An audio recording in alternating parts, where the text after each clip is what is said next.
Hello there, sports fans. This is Rob, the baseball time traveler. Thanks very much for joining me today.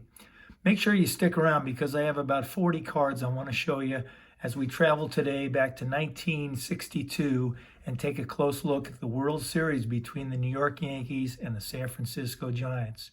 But before we get to the game, I just want to review some important things that happened to me in 1962. January 1st, I was living in New York with my family. I was the oldest of four, and my dad and mom were watching the Rose Parade.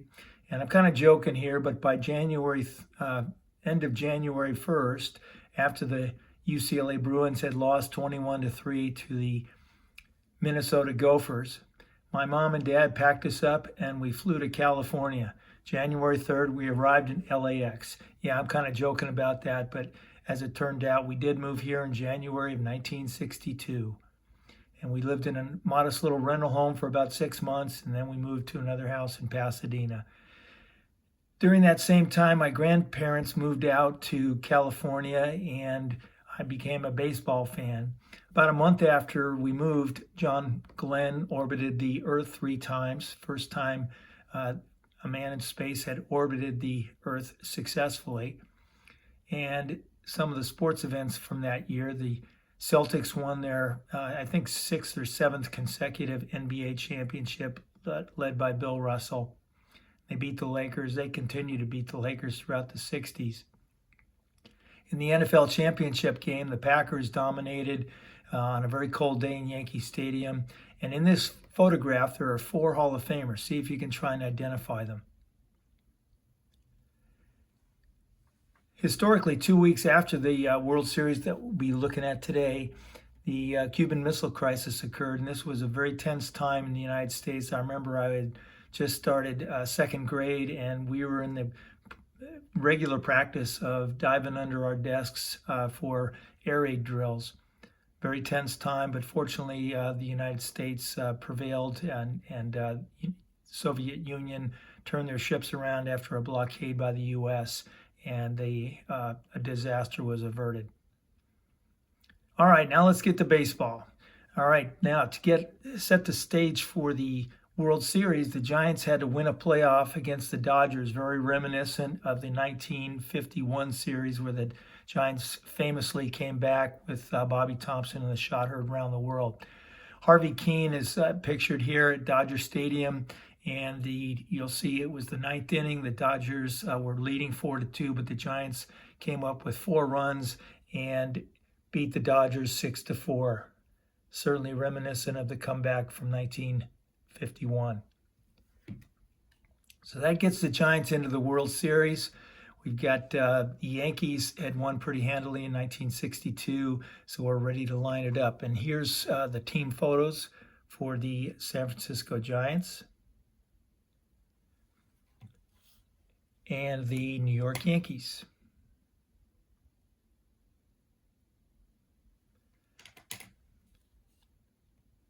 Now we move to Candlestick Park, kind of a space-age looking ballpark compared to the Yankee Stadium, the domestic 1923 opening of Yankee Stadium.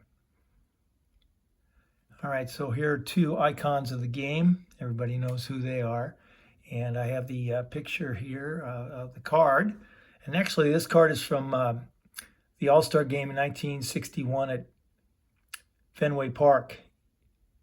Mickey Mantle, Willie Mays. And in the background there, you have Hank Aaron, John Roseboro, and Elston Howard.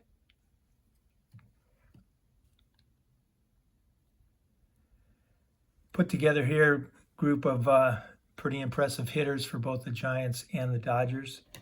I'm sorry, Giants and the Yankees. And here's the 1964 card of Willie Mays and Orlando Cepeda. Giants had 3 Hall of Fame bombers in that game. And not to be outdone, the Yankees in their 1963 bombers best, Tommy Tresh, Mickey Mantle, and Bobby Richardson.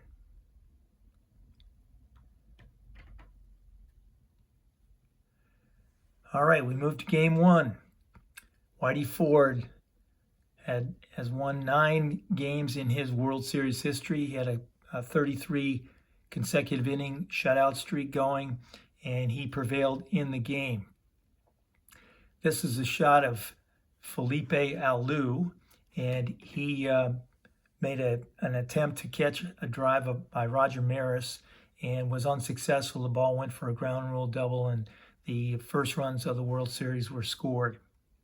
And here's a shot of Felipe. And the card of, and what's interesting is that this card depicts game 1, but the game was actually played in Candlestick Park, so this is not a photograph of that game because Whitey Ford's in his home uniform. Next, this is a series of action shots you're going to see throughout the video here, and we have Elston Howard scoring in the 8th inning of this game. There's Elston's 62 card. And Ed Bailey, who was sharing catching duties with Tom Heller, who you'll see a little later.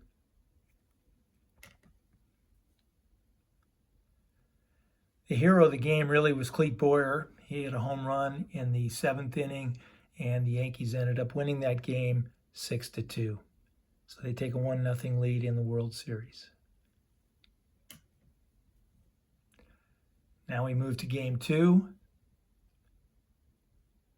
And Jack Sanford, who was a 24-game winner during the year, he's facing the Yankees. There's his 62 card.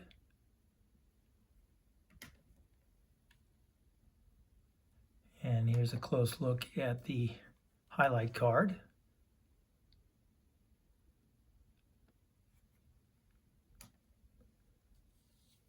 And Jack ends up throwing a shutout, and he's led by the strong hitting of future Hall of Famer Willie McCovey. And for a little bonus here, we'll take a look at Willie's rookie card.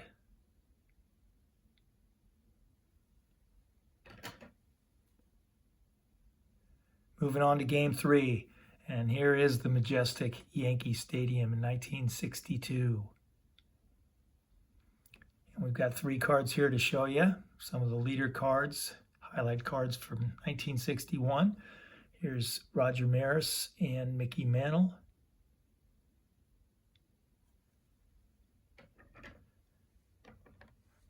Here's Willie Mays and Orlando Cepeda, home run leaders.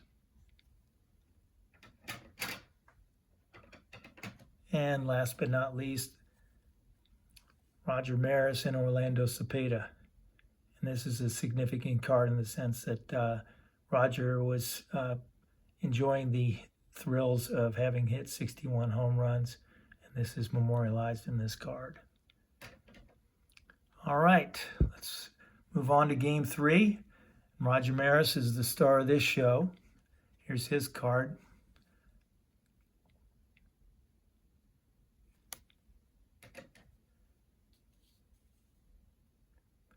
And here's Roger at bat, and that's his 1962 base card.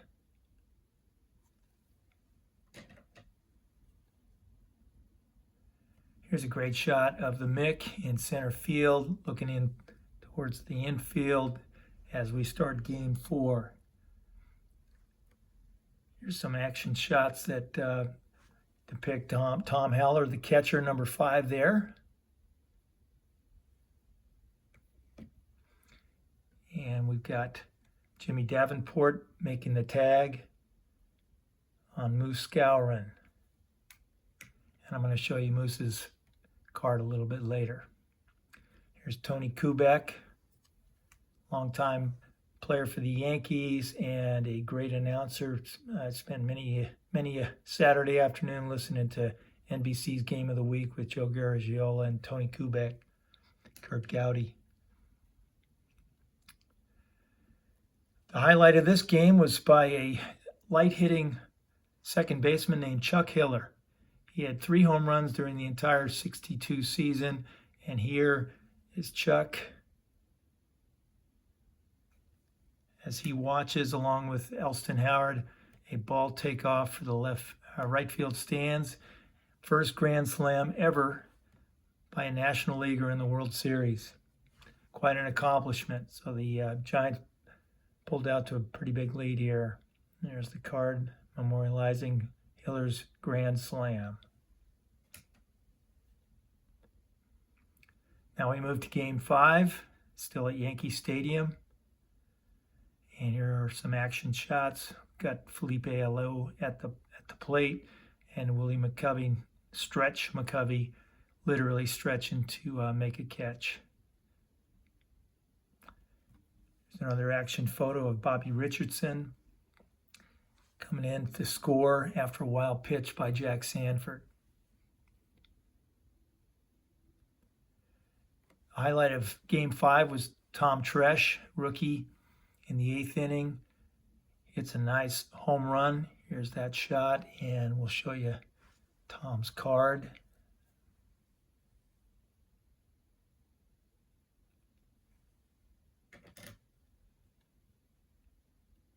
And here are a couple of shots here. Here's Tom's highlight card with the photo right next to it there.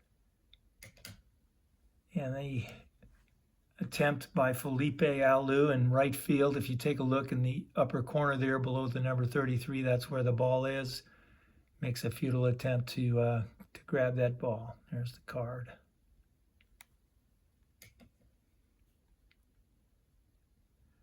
Here an action shot. Bobby Richardson turning a double play. Orlando Cepeda sliding in. And the two superstars on each roster, Mickey Mantle went 3 for 25 in this World Series for a 120 average. Unlike his prolific home run hitting, he didn't have any home runs in this series, as I recall. He had 18 during his World Series career. And his counterpart, Willie Mays, also had a fairly benign series, going 7 for 28 for a 250 average. Although Willie did make some nice catches and had a couple of key hits during the series. Now we can move to Game 6, and this is Billy Pierce, a very, very good pitcher. Has arguably Hall of Fame credentials, but I don't think he's going to have enough juice to get into the Hall eventually. But here's his highlight card. And have to show you his base card as well. And this was a game of threes. We got a 3-hit shutout. And we got Orlando Cepeda with 3 hits. And here's Orlando's base card.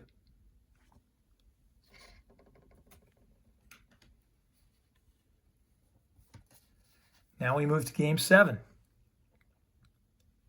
Here are the lineups. And for the Giants. Here are a couple of highlight photographs. Really enjoyed putting this together because you just see a lot of great shots. But back in '62, we didn't have the technology really to record as many photographs as you could these days. But here we have Willie Mays in the top of the first, catching a fly ball from Tony Kubek. Here's Willie McCovey taking a catch of a shot from Mickey Mantle. Willie Mays there to assist. And then here's the Yankees' 5th. And this is really the highlight of the game for the Yankees. Bill Skowron single to left field. Here's Bill's card. Also known as Moose Skowron. And Clete Boyer single to center, and Ralph Terry walks. So that loads the bases, but Tony Kubek comes up, grounds into a double play. But on the play, Skowron scores what turns out to be the only run of the game. A couple of other highlight shots. Tommy Tresh makes a spectacular catch of Willie Mays' drive in the 7th inning, saves a run. And then in the top of the 8th, Jose Pagan, which is a high number card for those of you who care. And I actually have a fairly nice version of this card. I might send this in for grading because this really surprised me how good a quality, very sharp corners and fresh colors. So from a card collecting perspective, that's a good card to have, at least in my book. And we move now to the 9th inning. So we've got here to set it up. Matty Alou has bunted successfully and is on first base. The Yankees lead 1-0. Felipe Alou comes up, he strikes out. Chuck Hiller comes up, he strikes out. But then the guy who the Giants needed to come be a hero, none other than Willie Mays. Anybody want to see that card? Here's Willie's 1962 Topps base card.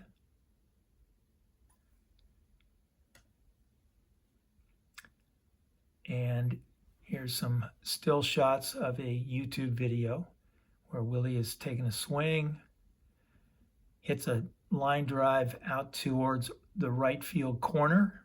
Roger Maris moves over. Fair ball. And here's a little diagram of what happened. Maris relays it to Bobby Richardson, who then throws a bullet to Elston Howard. And if you look to the left side there, Matty Alou is held up at third base by the third base coach, Whitey Lockman, who happened to be playing and scored in that famous ball game in 1951 with Bobby Thompson. So now we have hitters on second and third. Mays on second, and Alou's on third. And here's what's going on in Ralph Terry's mind.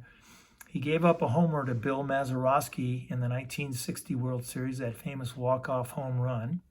And he's got, you're here again now in the ninth inning. You got a 1-0 lead, runners in scoring position. And do I pitch to a guy named Willie McCovey, or do I pitch to a guy named Orlando Cepeda? And here's a look at Willie's card. I don't have a 62 base card, so I apologize for that, but here's his 61 card.